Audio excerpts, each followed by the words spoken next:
Hello and welcome to Nicu You. I'm Belle Stevenson and this is a podcast where we're making sense of the NICU journey, one conversation at a time.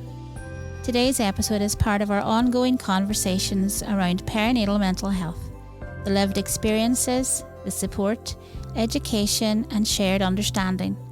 And I'm really grateful you're here with us. Before we begin, don't forget to like and subscribe, as this helps us reach and support more parents on their NICU journey. Also, a quick thank you to our sponsors, Salento and Meritcom in Strabane. Both support Nicu You and are great supporters of the One Day at a Time project. You can find out more at nicuyou.co.uk. In today's episode, I'm joined by Marie McElroy, lecturer in social work at Ulster University, Magee, and registered social worker. This conversation explores supporting vulnerable parents, reducing stigma, and promoting perinatal mental health. We're listening to this conversation today not just because it matters to us, but for anyone listening who may be going through something similar right now. That's for you. Marie, thank you so much for being here today. Thank you very much, Bill. It's lovely to be here. So, Marie, just one thing that's coming out of our discussions with parents, conversations that are ongoing, is this concept that if they ask for help and are seen to be struggling, that they will be labelled as weak or incompetent, that they're incapable of looking after their child or unfit to be the parent, and that their child may be taken off them. Where has this begun? Where did this all begin? And is this true?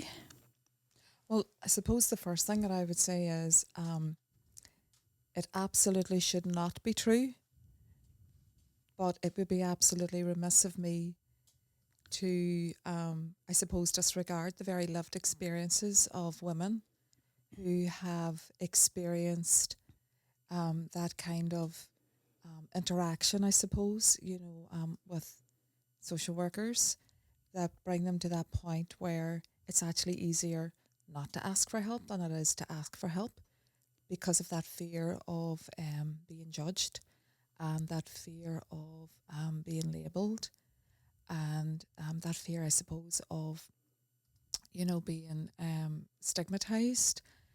I think when you look back to the origins of social work, social work grew from a need in communities, and it was often a need in communities of poverty, where the state had consistently let families down from the cradle to the grave.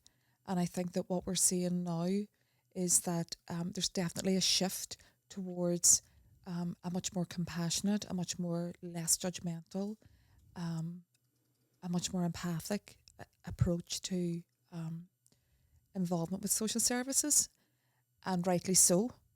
I think it is shameful that any woman should be left to feel that way, but I do also think that there is a balance between safeguarding vulnerable children, and there are times indeed when social work absolutely should intervene and must intervene, because we see frequently what happens when children die, that the blame is pretty much usually laid at the feet of social workers, that they didn't intervene or that they didn't follow through. But to bring it back to the original question, for me it's very simple.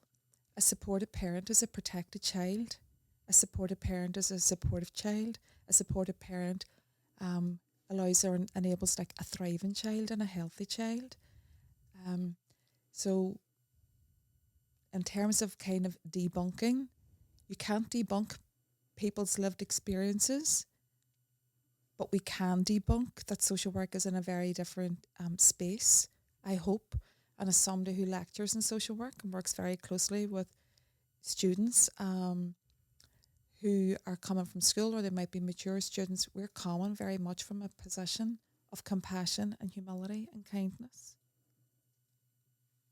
So things have moved on so much from those times where social work or social workers, where they were possibly stigmatised themselves. These social workers were coming to take away these children. But as you say, there's getting that balance. there's safeguarding. Well, I mean, I think, it's important to remember as well, that social workers are, if you want, agents of the state. That's quite often the terminology that's used because we carry so much statutory power. Like, tell me any other profession in health and social care where somebody has the power to recommend to a court that a child is removed from the care of their parents, that should only ever be as a last resort and where there is a substantial body of evidence. But before that, and this is a point that I think that you're talking about, is people should be able to reach out to social services without feeling that level of judgment. Yeah. And I think that there is an element of that is historical. There's an element of that is a stereotypical view of communities. And I understand that, to be honest. Yeah. Because whenever I was growing up, people were always afraid of the welfare, and you could always spot them coming into the street a mile away. And, when we're teaching students, we're trying to teach them about being, in the first instance, aware of their own power, but more importantly, being aware of the vulnerability of the people that they're going out to see and that the families that they're going out to support.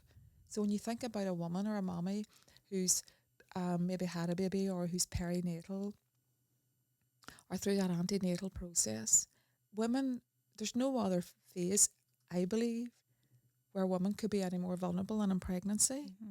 So when a woman who's pregnant or who's had a baby and who's struggling with, postnatal depression or just struggling in general, Needs a bit of help they and need support. a bit of support. They don't need to be judged because they've contacted social services looking for support. That should be applauded. Yeah. Rather than, something to fear as of. opposed to being seen as a weakness, it's really a strength It absolutely, to be able to ask for help. It absolutely is a strength. I mean, in any sphere in life, so if you're a child in school or a student in the class, you should be able to feel that you can reach out and ask a question and ask for support and ask for guidance without the judgment of a lecturer or a teacher thinking, come on here, cop on to yourself. It's the same for women who are pregnant. So they've had their babies. What would you say directly to those parents listening right now that's going through anything difficult in the neonatal unit, anybody through their pregnancy? What would you be saying to them right now?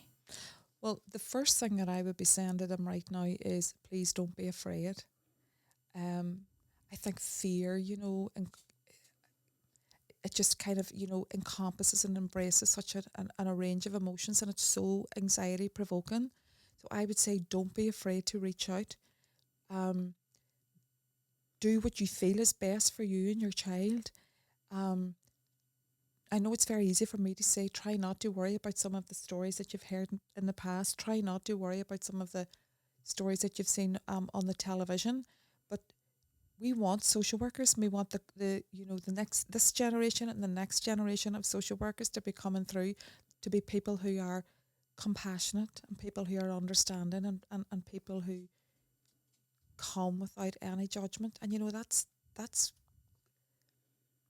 that's core to our teaching, but that's just common decency as well, to be honest. About is it about maybe encouraging new staff, not just social work staff but also nursing staff? Is it about encouraging them to reach in to the parents as opposed to always telling those parents to reach out? Is it about reassuring them, we're here, please ask me questions right now, and not making them feel as if this is a silly question? But for example, a neonatal baby weighing a couple of pounds, the nappy's going to be so tiny. There's wires attached, there's tubes attached. They're in an incubator, which is like a tiny box with 2 tiny holes to put your arms through to change that nappy. Some parents struggled, even with a house of maybe 4 or 5 children before this baby, they've struggled to even comprehend how will I change this nappy. So it's maybe about reaching in and saying, let me help you change this nappy, reassure you that these wires and that, and you're not being incompetent. Well, You're not. I think that speaks to the importance of professionals from across the disciplines not making assumptions about what people can do, about what people understand. Not making an assumption that that mommy is okay, not making an assumption that that mommy knows how to change that nappy. Because what we do know is when people make assumptions, people in the past have died and people have become harmed. And in the aftermath of the Victoria Columbia case, and I know it's not necessarily related, but she was a child in Haringey in North London who was found dead in the bath. And when social workers went to her door, she was staying with her auntie, and there was no answer. They just assumed that she was elsewhere. They assumed that she was at school. They assumed she was here, there, and wherever. But she was actually lying dead in the bath. So we should never be making assumptions. And I think as well in a hospital setting, we probably need to ensure a better wraparound, I suppose, support service that is authentically multidisciplinary, that is authentically supportive. And I think the professions need to talk more to one another. Collaborative. And be a bit more collaborative in their assessment. So, for example, if I break my hip, or when I had a hip replacement, there was an OT on, there was, a surgeon on, there was a physiotherapist on. Nobody ever asked any questions or anything, but it just happened automatically, but it's not like that. And I think, it's going to be very difficult to debunk some of the myths around social work role. If I think social work as a profession doesn't, I suppose, do better, really, at becoming more engaged or reaching out or sending home those messages that this really isn't what we're about. And I really genuinely do think that a lot has changed. Yeah. I'm certainly not going to get into, bashing my own profession, because I'm a Not at hugely all. proud social worker, and you know that. I'm very, very proud of the job that I've done in the past, and I've worked with a lot of vulnerable parents, and I have worked with parents whose children were removed from their care, and I would be confident that when I have been involved at that level, it's been for all of the right reasons. For the right reasons, That doesn't mean to say that they don't get them back. Yeah. But this idea, around this, I suppose, space around women who are pregnant or women who are just postnatal and needing support, I just think everybody needs to step up their game here. Yeah. Everybody. I think if a mommy's in a neonatal unit and she's been kind of like, told to just get on with it there, and, change that child's nappy. I mean, I could hardly change my own child's nappy whenever it was born at home, and I had good support around me. It is difficult. Very, very difficult. So just going back to your background as a social worker, Marie, what can I ask just more about, what areas you worked in? I don't mean names or towns or anything. I just mean, what different areas did you work in? What sort of examples or situations would you have had to attend?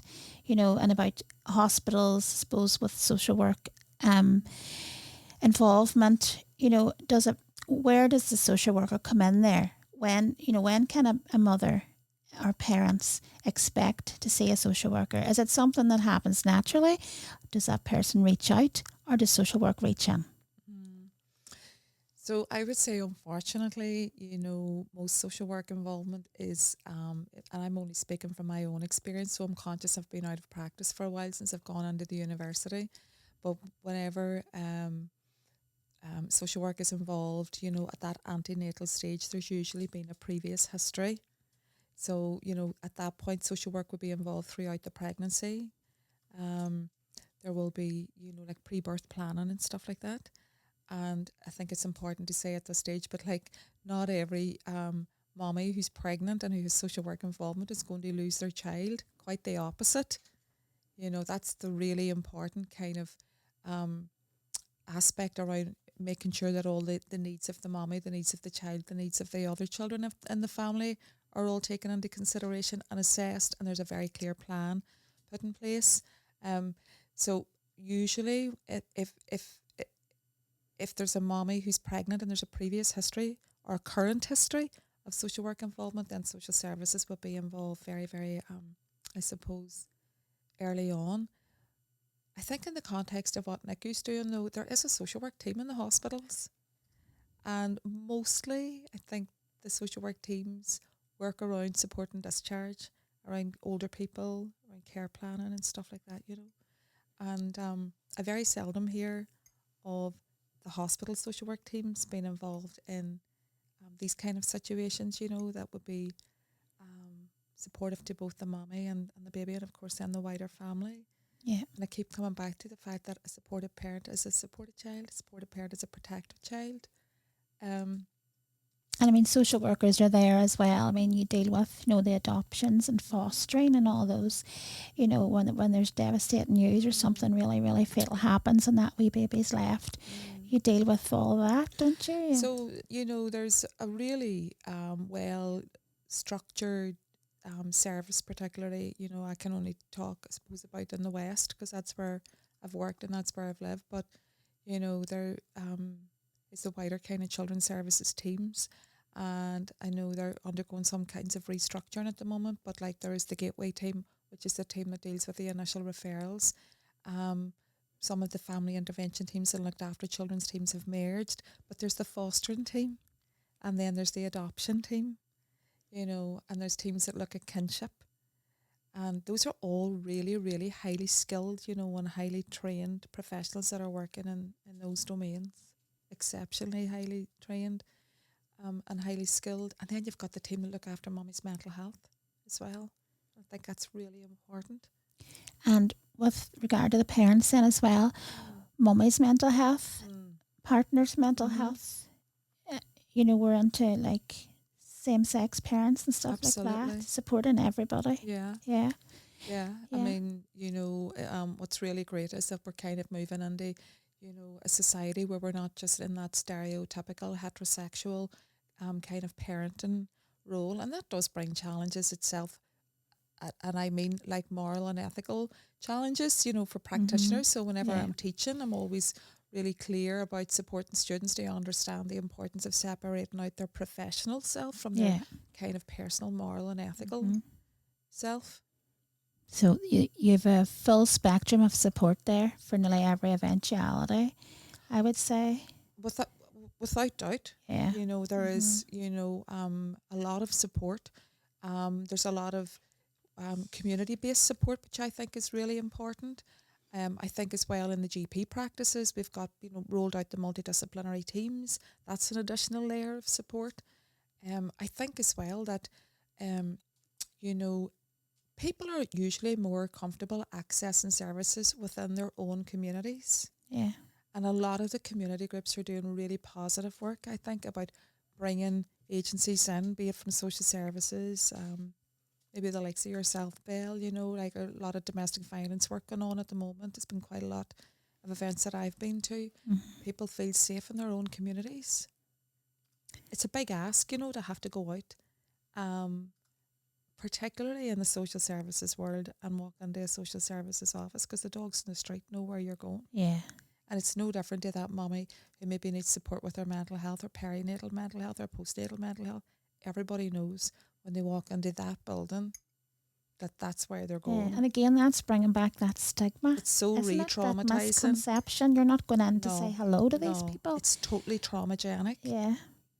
And it might not necessarily be, you know, traumagenic by the time they're going through the process or by the time they've come out the other end. Hopefully they'll have been really well supported.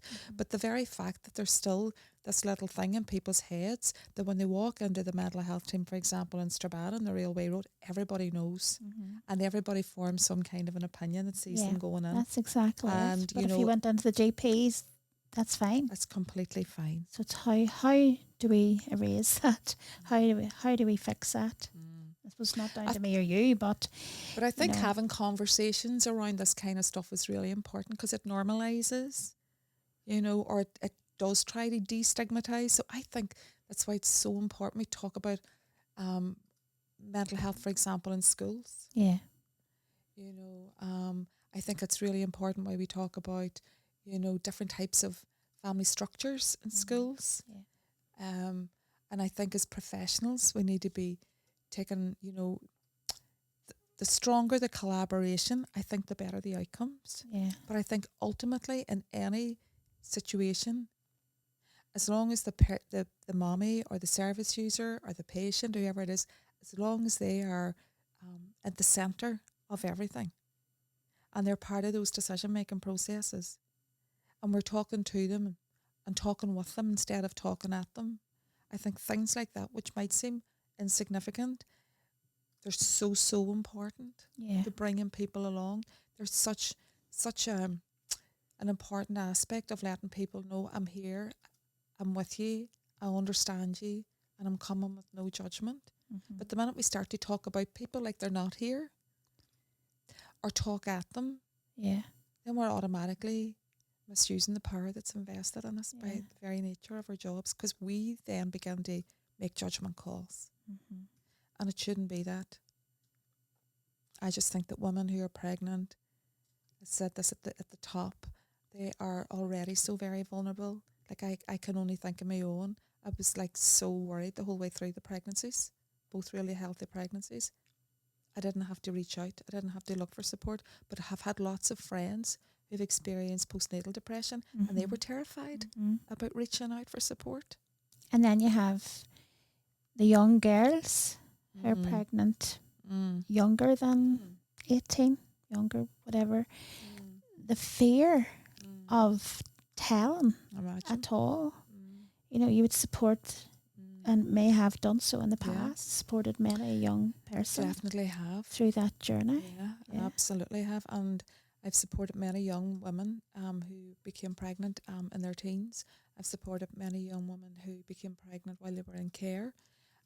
But I also have supported many young women who actually are incredible mothers, really powerful young women doing amazing jobs with their children, because people believed in them and people heard their story and people didn't come with any judgment. I've had quite a few of those young women come on to be incredible social workers. In the last few years, I've had, in one of my first year classes alone, I had 3 or 4 young women who were pregnant in school. And I think what's really interesting is the way the schools have mobilised and the way the schools have taken a completely different approach. Now. Completely changed. Because I know whenever I was at school and girls were pregnant, and including friends of mine, they were shipped out. That's right, yeah. I remember that. They were shipped out.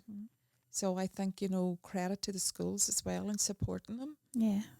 And to be able to kind of see out their education and stuff like that. And even the services like education welfare is not whenever we were running about it was like, they were only really interested in your attendance record. Like now they do incredible work with school-age mothers, and those kind of things really, I think have been so helpful and critical to kind of making positive change, where that stigma is starting to reduce. Yeah. Don't think it'll ever go away, to be honest. I think that there are some young people who become young parents that, it might well be easier in some families than it is in other families. Yeah. I don't think it's necessarily the case that this is kind of, going to be plain sailing for every youngster. No. And with respect then to your courses then in Ulster University, that's your social work degree. Yeah. So would you include perinatal mental health in your modules? So we don't have specific modules on mental health, and so this is kind of similar. Like we get asked, do you have a module on domestic abuse? Do you have a module on addictions? Yeah. So obviously you can't have a module on everything because it's a generic degree. But what I would say is the issues of mental health right across the lifespan is pretty much embedded into every single module in the same way. Our issues around addiction, for example, our issues around older people, our issues around disability. So I myself teach a sociology module in year 1. It's a really important module and grounding students. And I do a couple of lectures on mental health. And I literally look at that from I suppose from child and adolescent mental health and right through to kind of older people. But what we also do then is we link that into our psychology modules. So in the cases of kind of Nicu and the work that Nicu does, a big part of the teaching, for example, would be around attachment theory. And like you were talking earlier on about this wee babies in a wee box, and it's really, tiny, and these are the expectations maybe of a mommy. But for most of us, when we give birth, what we want to do is place that baby on our breast. Yes, exactly. And then that begins the whole process of bonding, which then becomes attachment. And then we all know, because all the research and all the evidence tells us, that when attachment starts to secure and it starts to, to settle down, then hopefully as that child becomes, a teenager and they move into older adulthood and they move through all the different stages of psychosocial and psychosexual development, they'll be able to be grounded because they will have experienced these strong attachments themselves. So you can imagine what it must be like for a mommy, like these mommies who have been so afraid or have had their babies removed or don't have that luxury of bonding the way we've had. And I suppose it's triggering that sense, that fear of loss as well, because most of these mummies have emergency sections, or they're when that baby's delivered, the baby's taken to neonatal, mummy's taken to postnatal, so there's a period of separation that kicks in immediately. Whereas you talk about that, the attachment theory, the baby naturally is placed on mummy's chest, but that baby's taken away immediately. That separation is created immediately, so that does instill these anxieties and separation traumas in our mothers from the birth of that child, and also the child, I'm sure, has that separation. I 100% would agree. Like, I can only try and put myself in the shoes of a mother that has experienced that. I've never had to walk those shoes. I've never had to experience that, but I can only begin to imagine what that might feel like. So for me, even listening to that and thinking about that, that's triggering. Yeah. So that level of separational anxiety. Yeah. And your question about would the baby experience that? Of course they would experience that because they've already had 9 months in the womb. Yeah. And they will have formed a really strong bond with that mama, Yeah. So the fear of not knowing, the fear of how my baby is doing, the fear of when am I going to get my baby back, and the fear for the baby. They've been in this womb for 9 months. Yeah, protected. What was your wee line there again? A parent? A supportive parent is a protected child. Love that. I really love that. So from the bottom of your heart, Marie, as a mother, as a social worker, as a lecturer, what would you say to someone out there right now that is going through any of this at all, from your heart, a personal message? From the bottom of my heart, I think first and foremost, you are amazing. I think as a woman, I want to support other women.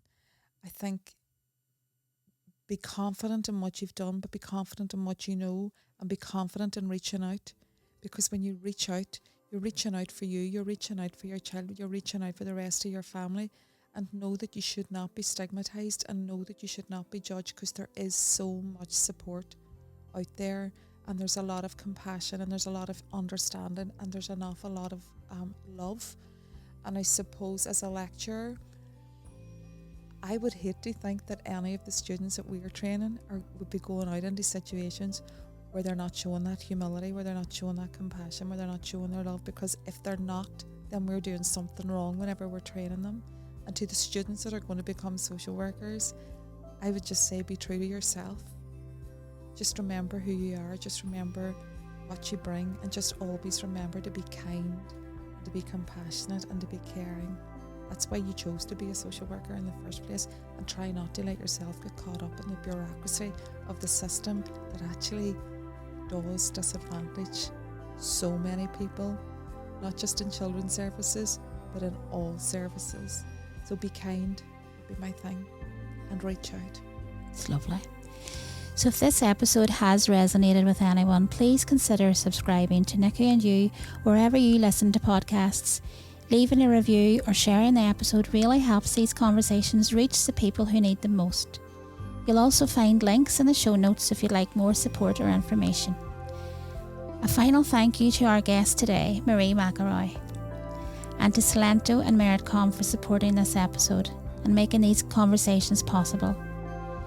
And to everyone listening, thank you for trusting us with your time and your stories. And whatever stage you're at, remember, you're not alone. It's a journey. Take it one day at a time. And shared experiences really do matter. This has been Nicu You with Belle Stevenson. For now, goodbye, take care, and we'll see you next time. Recorded at and produced by 9874 Creative.